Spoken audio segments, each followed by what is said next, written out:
From Heidegger to the drive.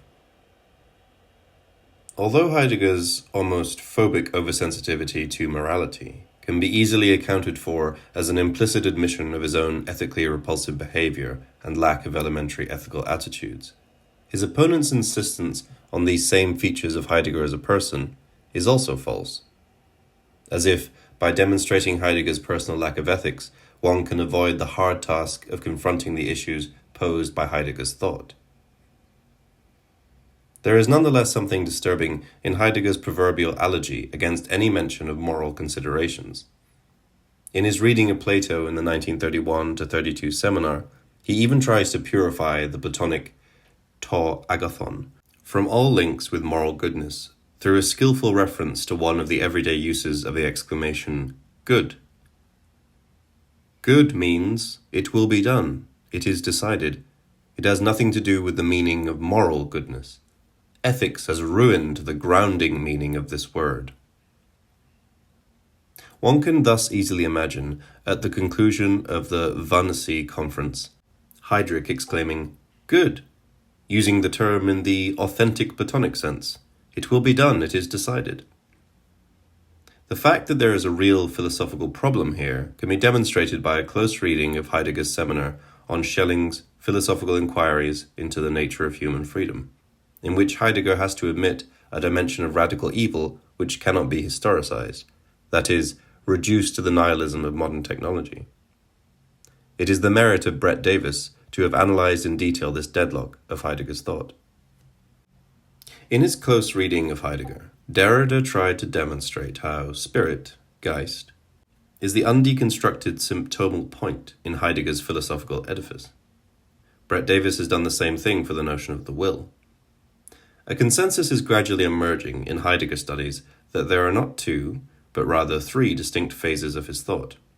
The early phase of the Analytic of Dasein, Sein und Zeit, the middle phase of the assertion of heroic historicity, from the conference What is Metaphysics to the manuscript Vom Ereignis, the key text published in Introduction to Metaphysics, and the last phase of the withdrawal from technological nihilism into poetry and thought, under the sign of Gelassenheit. In his first phase, Heidegger ignores the phenomenon of the will. In the second phase, it is forcefully asserted, and well beyond Heidegger's Nazi engagement, in the Vom Ereignis manuscript, which is usually read as the beginning of late Heidegger, he still speaks of the will to Ereignis. In the last phase, as the result of Heidegger's confrontation with Nietzsche, the will is, on the contrary, posited as the very core of modern subjectivity, and thus at that which has to be overcome if mankind is to leave behind the nihilism that threatens its very essence. Through a detailed and perceptive analysis, Davis shows how this tripartite division is not self-evident.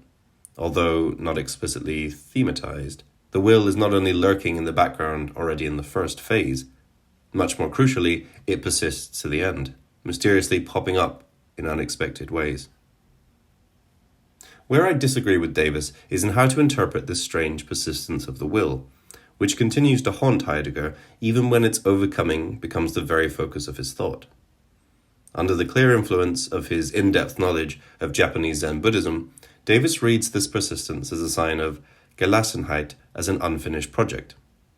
It basically indicates that Heidegger did not succeed in thoroughly deconstructing the will, so that it is up to us, who continue in his path, to finish the job and draw all the consequences from Gelassenheit. Our wager is, however, that the persistence of the will, even in the later Heidegger, so brilliantly discerned by Davis, rather demonstrates the insufficiency of Heidegger's critical analysis of modern subjectivity, not in the sense that Heidegger didn't go far enough and thus remained himself marked by subjectivity, but in the sense that he overlooked a non-metaphysical core of modern subjectivity itself. The most fundamental dimension of the abyss of subjectivity cannot be grasped through the lens of the notion of subjectivity as the attitude of technological domination. In other words, it is the symptom of Gelassenheit, an indication of the limitation of this notion itself, not only of our failure to fully develop its potential. Davis proposes the distinction between 1. What Heidegger calls the will of subjectivity, a fundamental disattunement, that has risen up and prevailed in a particular epochal history of metaphysics, and 2. What we have, interpretively supplementing Heidegger, called willing, a non-historical dissonant excess which haunts the proper essence of non-willing. Heidegger directly approaches this point in his reading of a fragment of Anaximander on order and disorder, where he considers the possibility that an entity may insist, bestechen, upon its while solely to remain more present, in the sense of perjuring, bestandigen. That which lingers persists, beharrt, in its presencing. In this way it extricates itself from its transitory while. It strikes the willful pose of persistence, no longer concerning itself with whatever else is present. It stiffens, as if this were the only way to linger, and aims solely for continuance and subsistence. Davis's thesis is that this rebellious whiling refers to a non-historical willing, a willing which is not limited to the epoch of modern subjectivity and its will to power, but belongs to the core of being itself. This is also why Davis is right in dismissing Hannah Arendt's reading of this craving to persist, which reduces it to the traditional theological notion of a willful rebellion against the order of creation as such. This willing is not the egotistic withdrawal into itself of a particular creature from the global order. It is a perversion inscribed into this order itself. Is there not a problem of willing that is an ineradicable aspect of man's ineradicable finitude? Would not a problem of willing, even if not that of its specific historical determinations, exacerbations in the epochs of metaphysics, remain even in the other beginning? What Heidegger clearly saw is what the great Rhineland mystics, Eckhart, Böhme, also saw. The formula of evil as the distance or fall from divine goodness is not good enough. The question to be asked is, how can this distance occur? The only consistent answer is there has to be an inversion in God himself, a struggle, dissonance, already in the very heart of the divine origin. In the same way, Heidegger grounds the excess of subjectivity, its nihilistic forgetfulness of being, in a strife, discord, in the very heart of being. Davis draws the same conclusion from Heidegger's oscillations in his reading of Schelling's Treatise on Freedom. Radical evil is most brutally exposed, not in the faceless, defacing technology of the extermination camps, but rather in the fact that it is possible for a person to look another person in the face and, clearly sensing the withdrawal of interiority, willfully pull the trigger, or point a finger in the direction of the gas chambers. The wickedness of this face-to-face defacement, this wicked will to power that wills the murder of the other as other, in other words, that wills to maintain a recognition of the other precisely in order to take diabolical pleasure in annihilating his or her otherness, radically exceeds the evil of the calculating machinations of technology. The thoughtless reduction of the other to a cog in the wheel of technological machination is not yet the wicked will to power that maintains a recognition of the alterity of the other, precisely in order to take diabolical pleasure in conquering her resistance and witnessing her pain. This terrible fact of evil cannot be explained technologically. Heidegger's history of metaphysics, which proceeds to culminate in the technological will to will, passes by the abyss of this wicked will to power. After Heidegger, therefore, we must step back to think the originary dissonant excess of willing as the root potential, not just of the faceless, defacing technological will to will, but also of this wicked face-to-face defacing will to power. Moreover, insofar as human freedom could not be detached from a responsibility with regard to this non-technological evil will to power, a limit in Heidegger's thinking of evil would also mark a limit in his thinking of human freedom. This, then, is where Heidegger was wrong in his infamous insertion of the Holocaust in the same series as the agricultural exploitation of nature. What is scandalously inadequate here is that Heidegger's thought appears unable to mark an essential difference between the reduction of vegetables to standing reserve for the production and consumption of foodstuffs and the lining up of persons to be systematically murdered. So what about the counter-argument to Heidegger's defense, according to which it is not Heidegger, but modern technology itself which reduces vegetables and humans to the same level of available, disposable objects? The answer is clear. Heidegger is simply, and crucially, wrong in reducing the Holocaust to a technological production of corpses. There is, in events like the Holocaust, a crucial element of the will to humiliate and hurt the other. The victim is treated as an object in a reflexive way, in order to humiliate him further, in clear contrast to the industrially produced vegetable, where this intention to hurt is absent. In industrialized agriculture, a vegetable simply is reduced to an object of technological manipulation.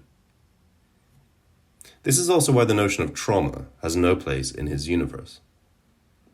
Does, in Heideggerian terms, the concept of trauma, of a traumatic encounter, not designate precisely the unthinkable point at which an ontic intrusion gets so excessively powerful that it shatters the very ontological horizon which provides the coordinates within which reality is disclosed to us? This is why a traumatic encounter entails a loss of reality, which has to be understood in the strong philosophical sense of the loss of ontological horizon. In trauma, we are momentarily exposed to the raw ontic thing, not yet covered, screened by the ontological horizon. This, of course, is what happens when we witness something like the Holocaust, the eclipse of the world itself. One has to take this statement at its most literal. An act of thorough evil threatens the very world disclosure. Davis's solution to clearly distinguish between the ontological necessity of errancy and the inordinate excess of letting oneself be led astray comes dangerously close to the all-too-simple distinction between the ontologically necessary normal level of evil and the ontic excess over this normal level, something akin to old Herbert Marcuse's distinction between necessary libidinal repression and the unnecessary excessive repression. The problem with this solution is that it doubly misses the point. First, it obviously misses Heidegger's point, which is, on the contrary, that the true excess is the ontological evil of technological nihilism. Compared with it, ontic excesses are a minor mishap, so that one might even risk a tasteless Heideggerian paraphrase of Brecht. What is the slaughter of thousands of enemies compared to the technological reduction of man himself to an object of technological manipulation? Second, it misses a dimension isolated already by the German mystics from Eckhart onwards, the very non-historical, excessive basic human evil, the intention to hurt and humiliate the other, is not a simple falling off from man's ontological essence, but has to be grounded in this ontological essence. Two further, interconnected questions are to be raised here. The first one, naive but necessary, does this not ultimately absolve man from responsibility for concrete evil, when evil is grounded in the convulsions of being itself? In other words, the question is whether Heidegger, in ascribing the origin of evil to a negativity in being itself, implicitly justifies evil as an ontologically necessitated errancy. The second, more fundamental ontological. Is this strife in the heart of being part of its harmony itself, in the sense that being is the very hidden concord of the struggling poles? Or is it a more radical discord, something which derails the very harmony of being? Or, as Davis puts it, is being a fugue into which all dissonance is, in the end, necessarily harmonized? Or does evil haunt the gift of being as its non-sublatable dissonant excess? However, against Davis's claim that the first option pulls Heidegger's thought back towards the systematicity of idealism, one should insist that it is, on the contrary, pre-modern, pre-idealist paganism, whose ultimate horizon is the higher harmony of the struggling forces, and that subjectivity, at its most fundamental, designates precisely a dissonant excess, which cannot be co-opted into a higher harmony of the substantial order of being. To answer these questions, it is not enough to think with Heidegger against Heidegger, that is, to push the unfinished Heidegger project to its end. In other words, immanent critique is not enough here. One has to abandon Heidegger's basic premise of a diabolical inversion of the fugue of being.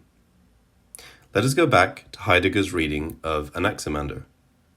For anyone minimally versed in Freud and Lacan, Heidegger's reading of Anaximander's disorder cannot but evoke the Freudian drive. His formulation renders perfectly the stuckness the fixation of the drive on a certain impossible point around which it circulates, obeying a compulsion to repeat. At its most elementary, the drive is a rebellious whiling, which derails the natural flow. So what if there is stricto sensu no world, no disclosure of being prior to this stuckness? What if there is no Gelassenheit, which is disturbed by the excess of willing? What if it is this very excess, stuckness, which opens up the space for Gelassenheit?